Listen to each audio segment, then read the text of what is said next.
Hello and welcome to Abed podcast. This is episode 21.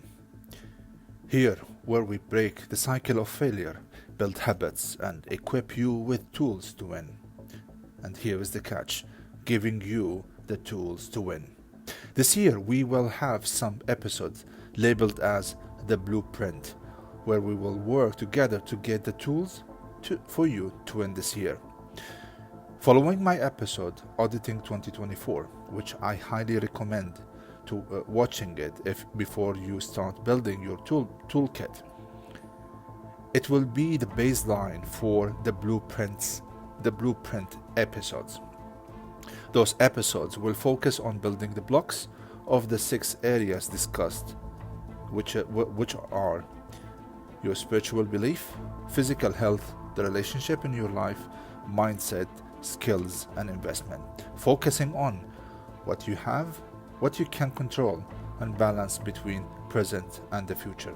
Also, I shared with you what type of conversation you need to focus on to get the most out of your communication with the following scenarios. At workplace, where you can use more practical conversation and sometimes social conversation. At home, where you can utilize the emotion conversation mixed with practical and social conversation.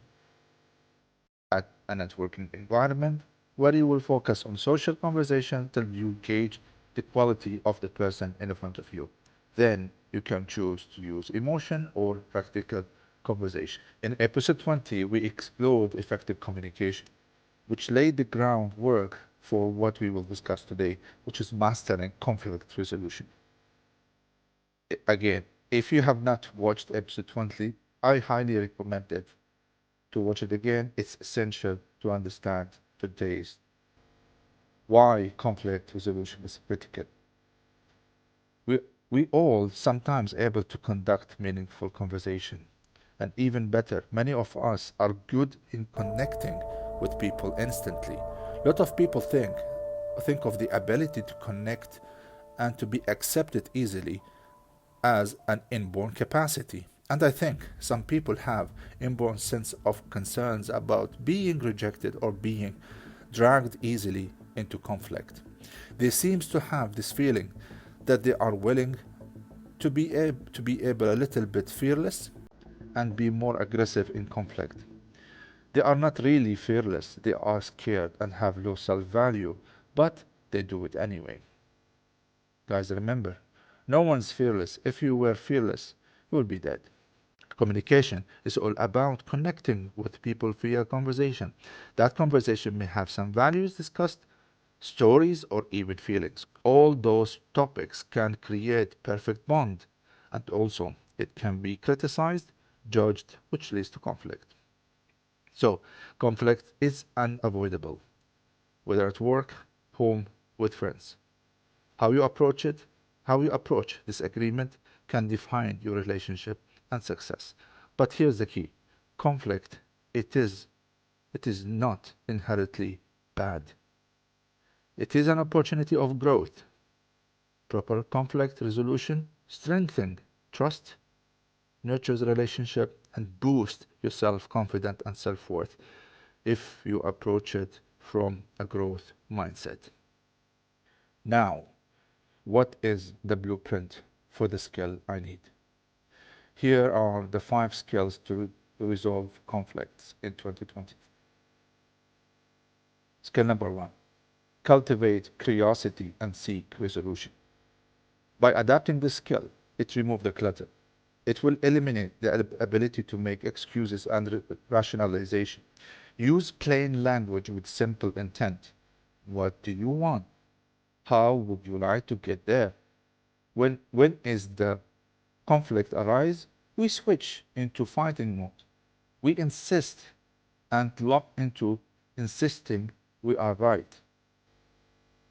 Is it the last thing we want to do is to be curious about what the other side sees.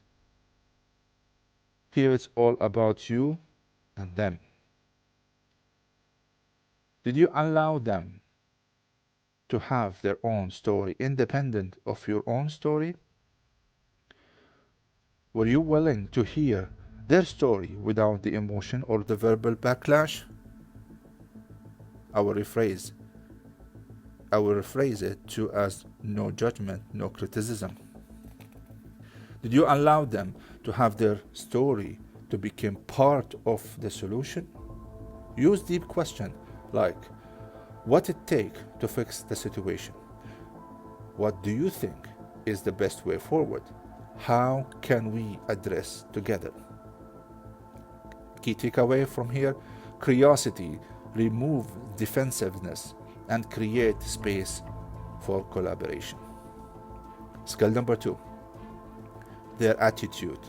Emotion like anger or frustration often derail productivity and conversation. You should feel calm, composed when entering into a conflict resolution, and make sure you get your thoughts together beforehand so you know exactly what to say and how to say it. Remember, guys, we always say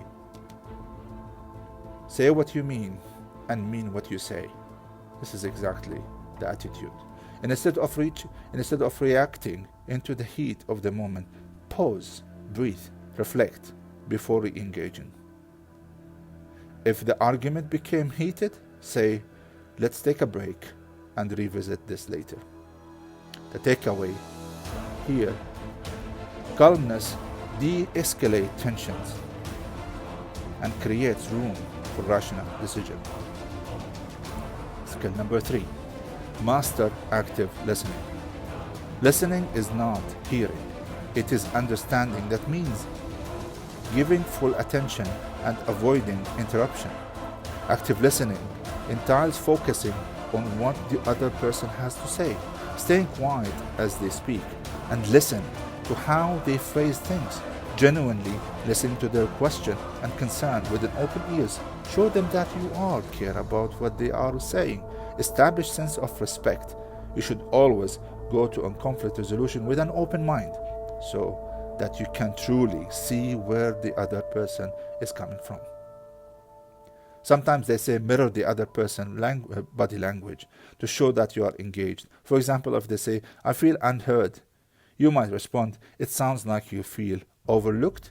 How can we address that? A key takeaway here, listening builds respect and pave the way for solutions. Skill number 4, connection through open communication. Conflict resolution thrives in openness, sharing your feeling without blame and encouraging others to do the same. Connection is also a key to ensure that relationship stays healthy in the long term, so no one feels judged or afraid to speak their mind about a dispute or argument. Open communication can also prevent an issue from escalating. So instead, use the I statement instead of you accusation. For example, I feel upset when deadlines are missed instead of you always miss deadlines. Key takeaway here, clear, honest communication fosters understanding and trust. Skill number 5, reframe and collaborate for solution. Conflict often stem from two-side views. The issue is different. Collaboration ensures both parties feel heard and respected. You cannot expect one party to come into solution all by themselves. Instead, you need to work together to reach a solution that works for everyone.